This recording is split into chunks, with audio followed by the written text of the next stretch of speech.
What's up, guys, and welcome to another episode of the Tampa Bay Real Producers Podcast, of course, powered by Top Producers Nation.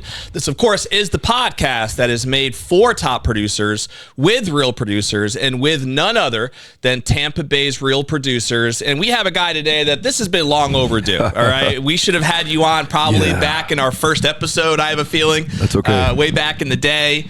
But if you guys don't know Jason McIntosh, I don't know where you've been, right? You're probably sleeping under a rock somewhere. I love it. This, by the way, is J-Mac's studio. So Yes. he's been extremely gracious over the last year plus to allow us to use this studio on a regular basis. I get compliments, by the way, Jay, all the time from people who are like, your studio looks awesome. I love I'm like, it. it's not my studio. It's J-Mac's, man. He's done a great job building this thing out. Yep. So we're going to dive into your story here. And for people who might not know it, I think it'll be educational. And I know you have a lot to offer for people who want to build organizations and scale them. And you're just a genius at a lot of this stuff. But I wanted people to know that, like, we are here at the corner of West Shore. 4890 West Kennedy Boulevard, Suite 100 Urban Center, right across from the West Shore Mall. I've done that a few times. That's where we are, baby. That's where we are. West Shore. This is J-Mac's home abyss. His podcast is Mac Moves. Real Mac Moves, yep. And he had a radio show that you were doing out of here for a while as well, I believe. Yep. So let's start with your background, man. For people who might not know your story, how did you get yourself to Tampa? Eventually, how'd you get interested in real estate? You know, I know your background has to do with the car business. We can start there a little bit. So why don't we give people some education? Let's go way back in the early days of the J-Mac. Let's go back to the J-Mac days. So I've only done two things in my life, really. Yep. I've sold and served my country. So I've been in sales all my life since 15. One of my first jobs in the mall selling clothing. Back in the Z Cavarici IOU days, you might remember those. I do. Gerbeau, cross colors, things like that, you know. So I've been in sales all my life. Went into the military pretty young, about 19. And I think that's where the structure, the discipline, the accountability, the punctuality, that's probably where all that stemmed from. Yep. Right. And then Army, right? Yeah. And then I was in the car business early on too. Right after I got out of the military, joined the car business. 20 years, two decades in the car business. So I was the number one business salesperson in the business center for the longest time. Then became a sales manager, general manager. So it's kind of in my blood. I was a national sales trainer for a little bit too, on the road, recruiting and selling for dealerships all across the country. So it's kind of in the DNA. It's all I know. Yep. So, you know, a little bit of that is motivational speaking behind that with the recruiting and the sales training. Just finding the right team and partners is very important in anything. Yeah. So, you know, where was that based out of, Jay? That wasn't Tampa, right? When you were in the car that was in the Midwest, St. Louis, Missouri. Yep. The Show Me State. Yep. Mm-hmm. Yep.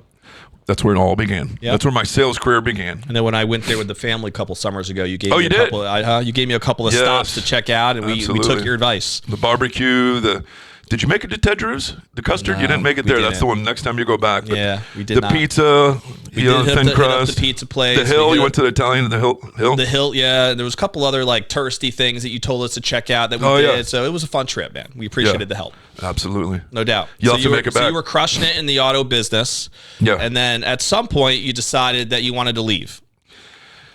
You know, I did. So, you know, I think you know my history. I'll tell it to those that don't. At 34 years old, I was widowed, and my wife passed away at 34 of cancer. So it left me with a 13-year-old, an 8-year-old, and a 9-month-old who's now 16. So there was just a change, you know, in the dealership. The car business was great to me. I owe a lot of where I'm at, and the accelerant is the car business because I take a lot of that. I've put it into real estate. But it just came to a point where I just got tired of eating dinner with my children at 10 o'clock at night, right? So I knew there had to be a change. I knew there was a better way. Again, I attribute most of my success to the car business and what I learned there. And real estate just allowed me to be in charge of my own schedule, my own pace. You know, you work just as hard and just as many hours, but you're in control of your own schedule. Sure. So it's been very rewarding. I'm very blessed. My oldest is actually an agent on the team. And, you know, for those that don't know, J-Mac all my life, my grandfather name, you're not a grandfather yet, you know, but I am. I have the coolest grandfather name. It's GMAC. That's cool. Right. And so I just found out I'm going to be G squared here in come January. Congrats. So my oldest, who's 24, will have her third in January. So G squared, GMAC squared. Are they local, all your kids? Yeah. Yep, they are. 16, she lives with me. My oldest daughter is 24 on the team, and she's on the team as an agent. And unfortunately, in 2018, I did lose my oldest son at 23. Gone through some tragedy in your life, my man. And my mother-in-law, she just passed away on July 4th. And she saw, if I want to dedicate this show to anybody, it'd be to her. I've known her for 27 years. She lost 2 daughters and a grandson and a husband. So her time came July 4th, and she's in a better place. But God bless her. Strong Polish woman. She's not afraid to speak her mind. My wife is the same way, and somehow that ended up in my 2 daughters. So they continue to haunt me here to this day. I don't think I ever told you, but my wife is also Polish. Really? And her mom, my mother-in-law, also passed years ago now. Yeah. But 2017. Yeah. She lost my wife lost her mom and dad the same year. Yeah. And her mom was Polish firecracker. Yeah. Let me tell you something. I didn't know this. Cook though, boy. Oh man, they throw down. So there's a reason why they drink vodka at breakfast. Polish women, right? Woo, they run the roost. Something's got to calm them down. Oh my gosh, they got vodka going through the veins. But no, the Polish men to cope because they're in charge for sure. There's no doubt. I'm man enough to admit that. Now your daughter, who's working here, didn't she just get her first deal not that long ago? Oh, she's had many. Yeah. So one of her first. Yeah, she's got a handful of deals. We're working a few right now. As a matter of fact, we just went under contract yesterday on one of my listings in Lakeland that she went and showed, and boom, contract. So she's doing real well. Very cool. It lets her kind of fit it into her motherhood schedule, which is the real reason why I got into real estate, is just to be in charge of your own schedule. Yep. Until you're not. And if you don't know J-Mac, I mean, he's been a perennial top producer. His team just last year alone did over $100 million in sales volume, over 300 transactions. I mean, the guy has run a very scaled organization. So we have to add, that's in a down market where most people are 30 to 40% down. Without a doubt. So I attribute that to the people. But to the systems and processes in place. Yep. We want to talk about some of them. So when you first started in real estate, because we connected, we actually featured you as an upcoming rising star in those early days, right? And then you've also been featured another time as a cover spotlight, for being a team leader. I think I made the centerfold. You did. You're right there. I'm looking at it. It's over there by the wall. It's over there on the wall right now. So for the wrong reasons. Walk us through a little bit of those early days, Jay. There it is. You could throw a little spotlight up in there. There's J Mac. Bam, bam. And I love all the patriotism up in this office. Yeah, red, white, blue. The floor, the signs. Explosion. You just feel patriotic when you walk in this place. You have to. Walk us through the early time when you first got started. Was your mindset that you knew from day one that you were in this business because for you it was about team building? You were going to grow quickly. You were going to grow through people and with people. You also had to do self-production at first, right? As you were learning the business and figuring it out. So give us some insight on that first year, how that dynamic shook out for you, and what was your game plan of going from self-production to scaling through a team as quickly as you did? Well, that's a great question. And there was no doubt that I don't do anything halfway, I go all in. I've always been a top producer, whatever I did. I will tell you, it was very humbling to go to be an industry expert and top producer in the auto industry and come here and know nothing. I mean, I moved 1,300 miles away, started from scratch. Yep. So everything you see happened fast. The accelerant was the car business and what I knew. What made you come to Tampa, by the way? A good buddy of mine who was in the car business with Barrett Henry, he was actually already here doing real estate for 6 months. Okay. So that's how happened chance I came down to Tampa. Gotcha. Because he was already here. Okay. So you had one person you knew. Yeah. So basically everything from scratch. I started everything from scratch.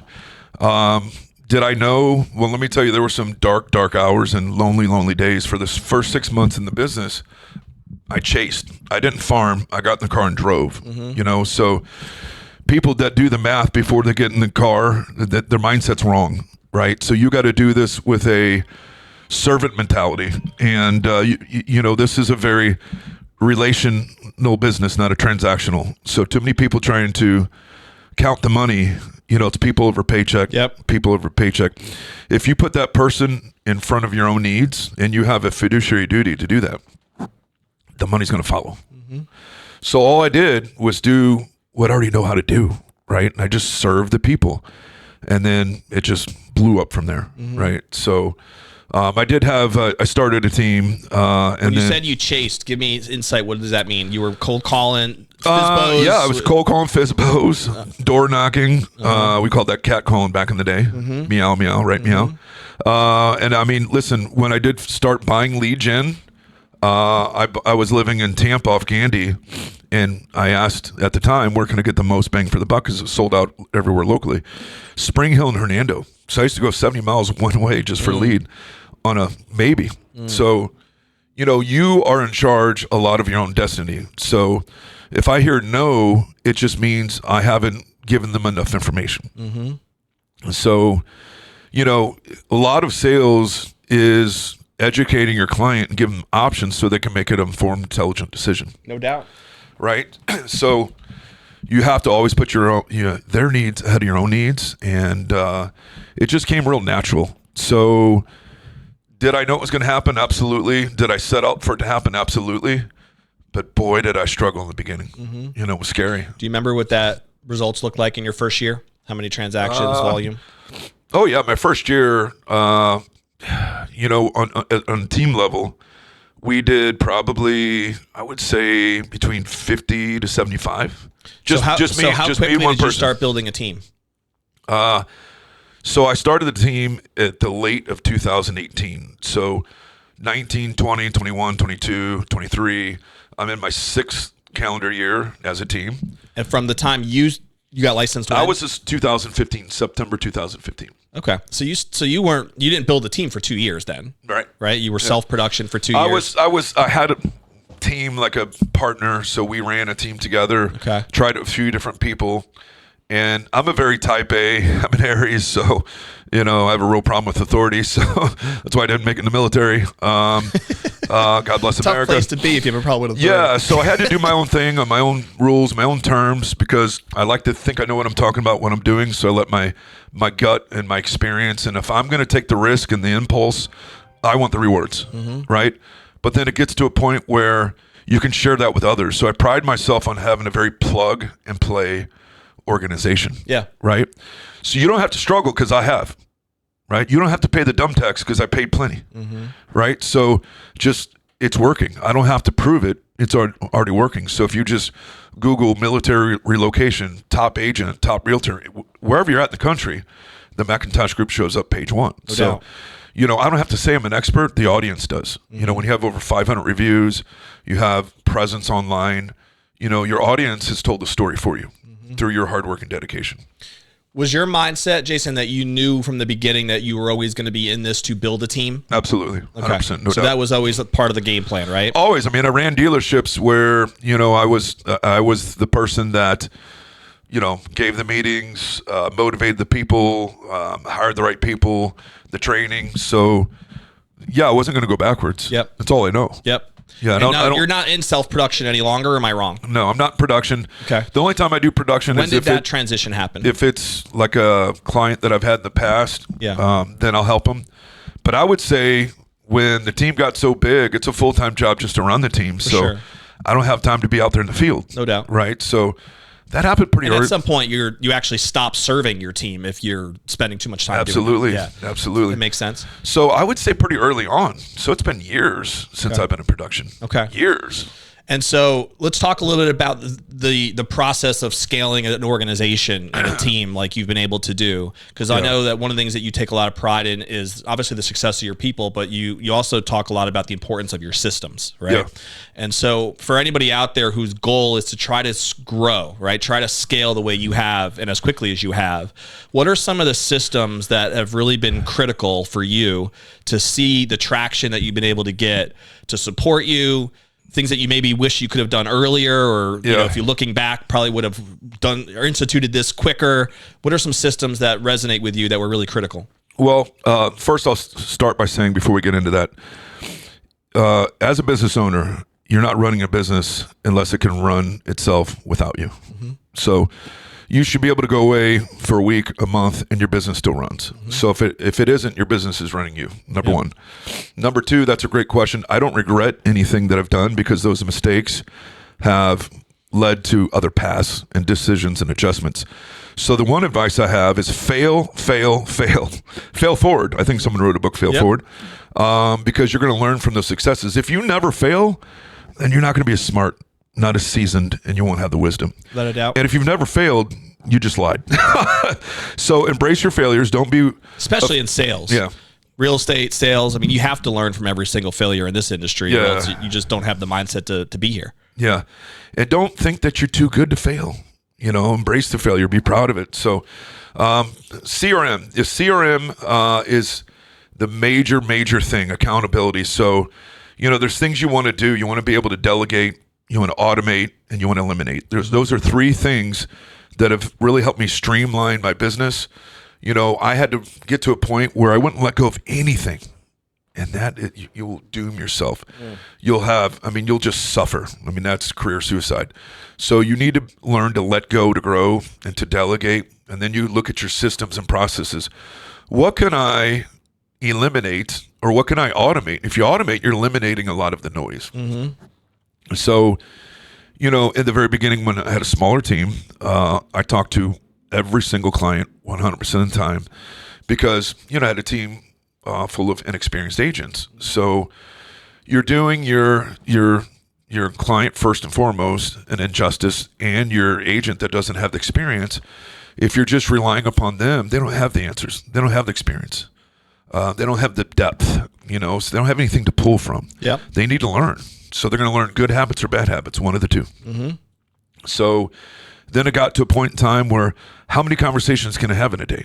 And at the same time, you can't. So what I did was really develop internally an infrastructure of, I have brand new agents. We call them buyer's agents. Basically they're showing agents that are in the buyer's agent driving seat. That's how they learn. So there's a managing agent on every transaction they're involved with. So there's always someone, leadership that's experienced, help them write the offer, negotiate contracts, etc. Then the in between there is once you get to a certain point, you'll get promoted to a production agent. Production agent has proven themselves as pretty self-sufficient. They don't need as much help and guidance. Of course, it's always there. And then eventually that production agent will get promoted to that managing agent. And that managing agent... Is a production agent a listing agent? They can, yes. Anybody on my team could be involved in a listing, even a brand new agent with no experience, only because there's someone with experience on the same side of that transaction. Okay. So it's ultimate accountability. So basically, a managing agent has the luxury of... We have one managing agent, Wilton, blessed to have him. He's been a long-time agent, probably maybe even a decade in real estate himself. And he has not a newborn anymore, but a younger one, and his wife works full-time. So he does a lot of real estate out of the luxury of his own home, right? So, he's very good on the phone. He's very good at follow-up. So he may initiate that conversation, get him ready to go, put it in the chat, new agent grabs it and shows it, and together they handle it. And he does that from the luxury of his own home. Or if he gets a lead, or he's assigned a lead too, because the newer agents, we have an automation within our CRM that when it comes time after they've spoken to a client, they go to the automation and it round robins a managing agent to it. So one's always assigned, right? So you can't fail. You can't fail in the team. How many agents get assigned to your managing agent? So we have near 30 agents, and we have about 8 managing agents. And so there's usually probably about a dozen or more agents that are assigned a managing agent to it. At a given time? Yep. Okay. So in your experience, you found that that's kind of like the sweet spot as far as how they can give the proper amount of guidance and service. There's no other way. Right. There's no other way. Right. There is no other way. Now, different organizations do things differently. They might have one person as like the mentor, but it's like trying to get hold of a broker. A broker's there not to... That's the thing, accessibility. Yeah. Is in this industry, as an agent, you have to be the accessibility to your client. You may be busy. You may be on the phone. You may be in front of another client. And that's not that client's problem necessarily, even though it's true. I was always really good. I had a video testimonial where the guy said, you want a busy agent, because the busy agent's out there being busy, making stuff happen. And I never felt any less important, because if he was busy, he sent me a text saying, I'm in front of another client. I'm going to call you or text you when I'm done. And I always did. But silence is deafening. Yep. So you can't even let more than 30 seconds go by sometimes. Yep.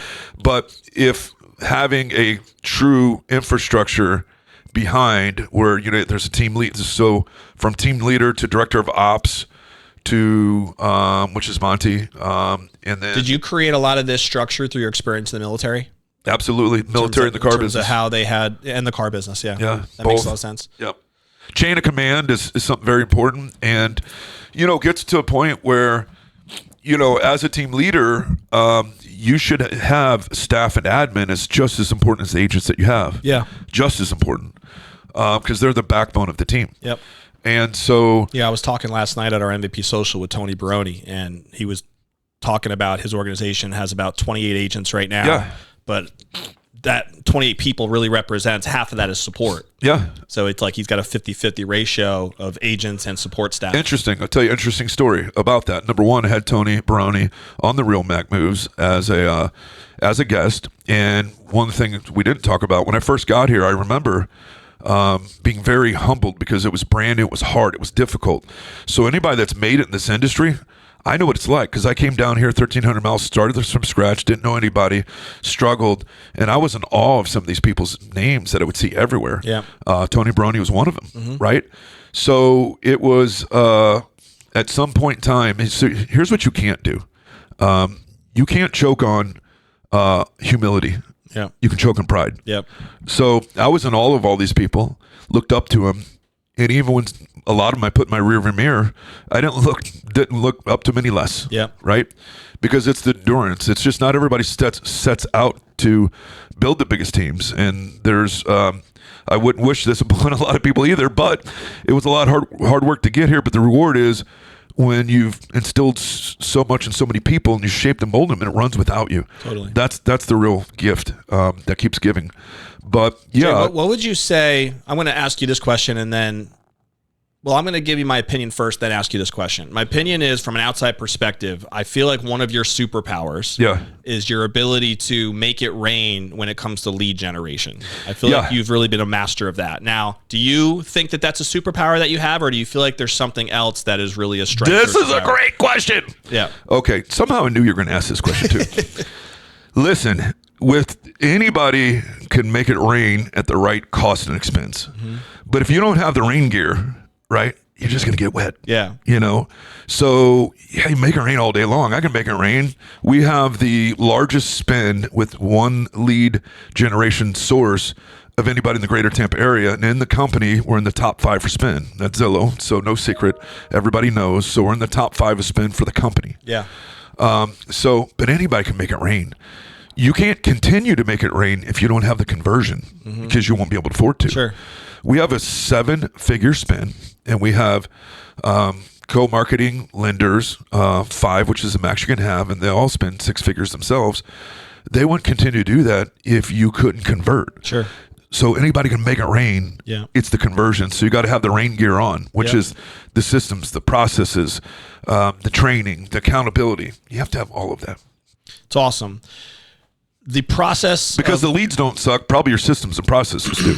and how many people actually don't embrace that, and they just view it as the leads suck, right? So because of that, they don't read, they don't double down, they don't look inward first, right? They look outward at where the problem is. Michael Jackson said it best. Truth. Looking at the man in the mirror. Yeah, amen. That is the problem. At the man in the mirror. You got to look at that man in the mirror. I knew we'd have Jason break out in song during some point of this podcast. Go. That's a normal. Without the music. That was acapella. Acapella even. So, talk a little bit about how you have developed that conversion mastery, right? Because that is a game changer.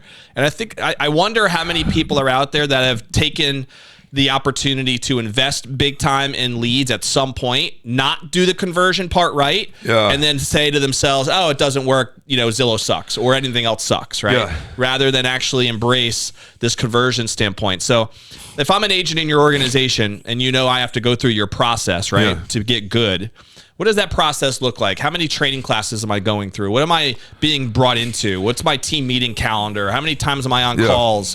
What does that look like? So conversion mastery is exactly that. You're constantly mastering conversion mastery. So on a daily, on a weekly. So we have team meetings every Wednesday, but we also have our own mactrainingportal.com where they can go to. There's hours upon hours. And it's always constantly updated and added of training, live training. But we also we have an ISA, Alex, he's our ISA manager. He's been a pivotal part of our success too. We're growing upon that as well. So whatever works and continues to work, keep feeding that machine and keep building upon that principle and the people with it, and just keep making it bigger and stronger and better and better. But, the CRM, the accountability, I just think we do audits on the daily, right? And audits meaning like check-ins? On the CRM. That's okay. Audits of the CRM daily, I should say. So my agents, we don't micromanage because I don't have time to micromanage, and I don't like to be micromanaged myself. If you just trust the processes and systems, then you don't need to micromanage anybody. For sure. Manage yourself. But you have to be very clear on what the expectations are. They need to know the rules, otherwise they can't play by them. You need to hold them accountable, but they need to know what they're held accountable for. So that has to be established, and they need to know what the consequences are. In order to receive leads, these are the rules. If you don't do it, you get it timed out, you get paused, or if you don't do this on this lead, it will be reassigned. No hard feelings, we're in a business. And so that kind of accountability, people hold themselves accountable, right? Nobody's perfect, but we're always chasing the ones perfection. that are in this business to take it seriously will. Yeah, absolutely. And those are the ones you want to develop anyway. Well, there's the 80-20 rule, and usually 80% of the production is done by 20% of the sales staff. But I've also learned that everybody's best looks a little different. I just want everybody's best because everybody has different motivation, different drive, different needs, different monthly nuts, so some people can do 14, 15 transactions a year, smooth. The clients loved them. They get a perfect 5-star review, but that's all they're going to do. That's fine. You need those people too, right? Versus someone that does, 40, 50, and every one of them's a problem. I've seen those people come and go. Yep. We don't need problems. We got enough of them. Yeah. So Amen. It's the right people. It's the right attitude, the right mentality, having a growth mindset. I don't want anybody on the team with a non-growth mindset. You can't have 100% commission job if you don't have a growth mindset. This isn't 9 to 5. No doubt. If you want a 9 to 5, go make $16 an hour. Right. Or $50,000 a year or whatever. Yep. Right. So if you're wanting to make 6 figures plus in a 100% commission industry, you have to have a growth mindset. It's interesting because you think about professionals who want to go into the medical space. They have to go through schooling for 6-7 years. Yeah, exactly. Just to even become a doctor, right? Yep. Before they start making any money. Yep. Same thing with lawyers, right? They go through the intense amount of schooling before they even get a shot to make money. Yeah. And the difference with something like real estate is that you can become an agent within 3 days, right? Yeah. It's just get licensed and you can become an agent. But the process doesn't change really. It's just that you're taking the schooling mentality while you're a licensed agent. Yeah. And it might take you those 6-7 years of schooling while you're still getting paid. You can make, if you're executing quickly, and you're paying for all that you're getting paid. Schooling and student debt and et cetera. So, but it's the mindset of are you willing to do what it takes to become a top producer at the level you're describing, which is commitment to that growth, right? Commitment to that process. Yeah. One of my managing agents, Daniel Sabasovich, shout out. She was a teacher, and she was at another brokerage for a little bit while she was a teacher. Didn't get everything that she needed. Didn't do one transaction. Met an agent on the team, I think over at the Orange Theory or somewhere, and came over and joined the team. And she was very shy and timid in the very beginning. I might have made her cry a few times, Might have told her. I can't envision. There's no crying in real estate. Put your big real britches on. And now she's a badass beast. Number one, and she's a managing agent. But one of her first deals, I think it was her first deal, happened to be they bought a $1 million house and sold a $1 million house. So on her first transaction, she made more in that first transaction she did the entire year as a school teacher. That's awesome. Which is ass backwards if you think about it. The educated. I mean, anyway, totally. It's a whole nother topic and show. Yeah. But and now she's a top producer herself, and she chews people up on a daily basis. So that little timid little.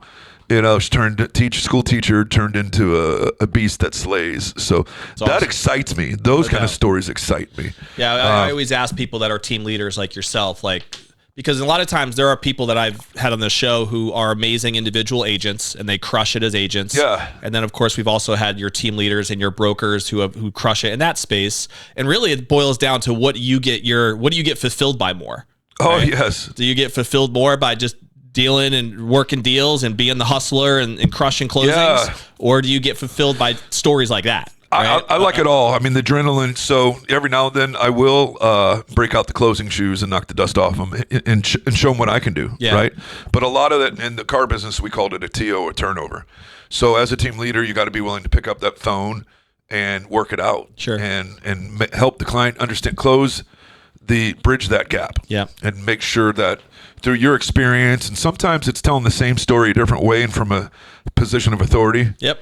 I might say your title itself comes across differently. Mr. McIntosh of the McIntosh Group. Yes, it does. Yeah. And sometimes they need to hear it a second time. So, yeah, that does excite me. All of it excites me, every bit of it. And if it doesn't, then, we all listen, we all sometimes, go through some lows or even maybe get a little burnt sometimes, but you got to find that daily motivation every day. No doubt. And so, during the quote unquote down times is when you can kind of look into your business internally, and that's the time to build. Yeah. And that's the time to grow. When you think about your schedule and your routine now as the team leader of an organization that's been consistently top producing, how much, so correct me if I'm wrong, but my thought process is that most of your business time is split between support of the team, whether that's through lead gens or lead gen programs, consistently coaching, developing, working somehow with your team leaders and your managing agents and that kind of thing. And then also on recruiting, right? Yeah. Recruiting, attracting new agents, interviewing processes, how involved you are in that. You might have somebody else who operates that, but help me understand, is that true in your experience? Is that where most of your business time goes between those two worlds? Or am I wrong? No, you're not wrong at all. And I think everybody has their own kind of routine and structure, but you have to have that no matter what it looks like. You want to get to the point where you're working smart, and because you've already worked hard, you put the hard work in. So like for myself, I am very routine. I have my morning routine. So I'm a little more aerodynamic these days. So I hired a trainer a year ago. I've lost 70 pounds. That's awesome. Put a lot of muscle on. So look at Jax, my man. Absolutely. Thank you. So one of the things though, but I put too much in, and you got to have that balance, mentally, spiritually, and physically, in order to have it financially. Yeah. So it doesn't matter. You can make all the money in the world, but if you're not alive to spend it, don't matter. Yep. Right.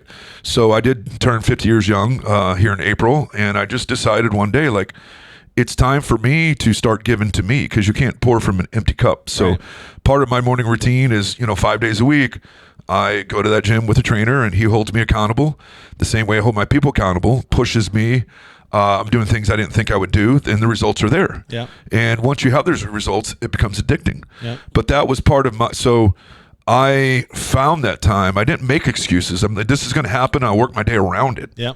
Right. And let's face it. I mean, okay, full-time agents. Well, people, you can't do this part-time. You got to do this full-time. Okay. But even full-time agents, I mean, are they really working 40 to 50 hours a week? Right. Or what are they doing? Or if they're working 50 hours a week, do they need to? Can they do the same thing in 10 hours? Right. So it's just really working smart, So I've been able to, I'm blessed enough now where I have the right people in place where all of those things you talked about, you're just kind of the putting the stamp on it. You're just kind of the one that says, okay, you're the maestro in lack of better terms. You're conducting this all these people symphony. That's it. So when you're really doing it right, listen, I'm still nowhere where I want to be, but I'm farther along than most that sit in these chairs. Do you have like a department head meeting or something where you're meeting with each department head and they're reporting to you what's going on and you're giving your thoughts and insight? You have to have that. And as much as sometimes it can be a thankless job, and leaders, we understand that. So is it nice? For me, the praise is in the results, right? And the people doing well. That's the praise. So, but we're also human. Little pat on the back, attaboy doesn't hurt either, right? But I think it's the results. So to go back to that question, I think every team leader might be a little bit different, and I try to put it in a position where the team runs without me, and I can empower people to make decisions to a certain point. When they get too high level, they come to me. And I know a lot of people out there right now. We are in our mastermind. One of the things that a lot of people have gotten back into the hands-on more, because there was a lot of people pretty powerful people up in that room that were kind of hands-off to an extent, but now they're back more hands-on. Because, your people are still going to need you. But I think it's just finding that fine line of balance, Is your organization, Jason, always in a recruiting mindset? Like always. So there's always a recruit option available, right? So whether that's your interviewing process or whatever, do you have a vision in your mind, something laid out in terms of like how big you want the organization to be? Do you cap that at any point or no? Sure. At one point the goal was to, 1,000 units a year to be the number one, Remax team in the world, on the planet. There's a lot of brokers out there, broker owners that are able to call themselves a team, which I think is not necessarily fair, because I'm not a broker. I'm just a team leader. So, actually the number one Remax team in the quote unquote world owns the brokerage and has a couple hundred agents. So, so that was the goal. But then the goal and the mentality kind of changed. Do you ever want to own a brokerage or no? I thought it did. And honestly, for me, things started to change a little bit, right? So for me, it came more about balance and happiness in life. Not that I don't want to run the number one team, but if it happens, great. So, I just think I take it, a day at a time, because in order to have a better future, you do have to live in the now, right? Because you don't know when your last day will be, right? So, a lot of things that's happened in my life has given me more perspective. And I did this in a very short amount of time. One of the stats that we didn't add is 90% of the people fail in this industry when they get licensed. Only 10% remain. So there's a lot of attrition. After like 2 years, isn't it? Not even 2 years, and even just in the beginning, out the gate. Because a lot of people, if you look up what the average agent makes their first year, they might just do a handful. You've got some stats. How many agents that did less than 5, or how many agents that did? 5 is the norm. So even out of 10% that are left, how many of those are actually making money? So where if I can take an agent their first year in school, all my managing agents, their first year out of school on the team, they made $100,000, right? By just following the process and systems, plug and play. So, a lot of that is because we do have that system in place that does allow, myself to have more freedoms. So for me, things have changed. So I don't necessarily look at it that way anymore. Like, I'm going to build the biggest, baddest. It's okay to think that way. And it's okay to be that way. If you want to be number one, be number one. If you want to be number 5, be the best number 5. But there's nothing wrong with chasing the number one spot. But once you get to that number one spot, it's just like, okay, you're fulfilled. Like, what next? So I can relate to a lot of things you're saying. Back when my Cutco days, that was my focus in my earlier days, was all about being the top office, top team. It was all about me. Even though it was we. In my mind, if you're thinking about it, it was really kind of I don't know. You spoke French. Oui. Yeah, we and me. That's how it all worked out. But then as I matured, I think in many ways, I started changing my goals and my passions to helping my people achieve their breakthroughs. Yeah. And our whole culture started to shift a little bit, where it was all about the pursuit of each individual's dreams. Yes. Right. And then collectively, our team was thriving because of it. Right. Yeah. But each individual had their own passions, their own dreams. And I've kind of viewed myself as being the best, cheerleader I could be for each individual person. You want to leave the world a better place than you found it. And you want to leave each day a better day, and I think that's it. So that's a real giver mentality, so there's servant mentalities, but I'm an Aries, I'm a type A, I'm an Aries, but I'm also a giver, and that's part of the giving, is I feel the more you give, the more you receive. No doubt. Right. So I think that's just part of it. Right. So everybody's drive and motivation is different, but at the end of the day, it's almost like we all have the same common goal, to be able to provide for our family. If we don't have a family, maybe one day you will, or just live the very best life that you can. Yeah. Right. And that can happen. You just have to surround yourself with the right people, and you have to listen. If you don't have a growth mindset, don't take that test. If you're in real estate right now, already licensed, and you don't have a growth mindset, get out and find another career. Yeah, give it for the right reasons, for sure. And it's not just getting the license, you're going to become a millionaire overnight. That's not how it's going to work. You don't go straight. No, people want to go straight to CEO. Right. Yeah, it's a little different. They don't want to pay those dues. A couple rapid fire things for people who don't know you that well on the personal side, just to kind of give them more of a bigger picture.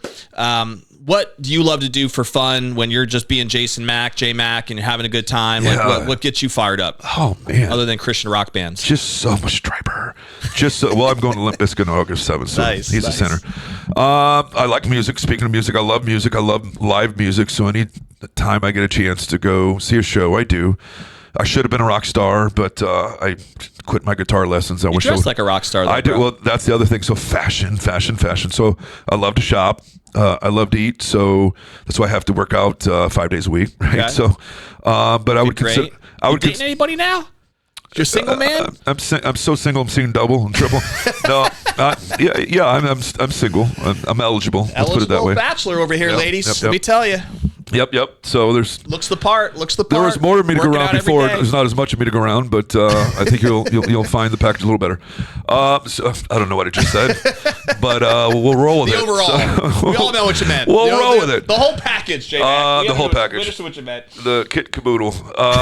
So yeah. I mean that. At the end of the day, you work hard so you can play hard. But again, I mean, I think that it comes down to this. It comes down to balance. So you've got to work hard, you play hard, but you give hard, and whether you're spiritual or not spiritual, I mean, somewhere in there, spirituality, I think, is another important thing. So making time on Sunday, whether you go to church or whatever it is, you got to make time for that higher power. Yeah. So I think for me, it's just got to get fulfilled somehow. You do, and it's just doing all the things you didn't have time to do when you're working hard, like travel. Like I'm going to Sedona in September. Nice. I was in Scotland. It's gorgeous. Scotland. I want to go to Scotland. Scottsdale. I'm part Scottish. Scottsdale, Arizona, earlier in the year, and last year.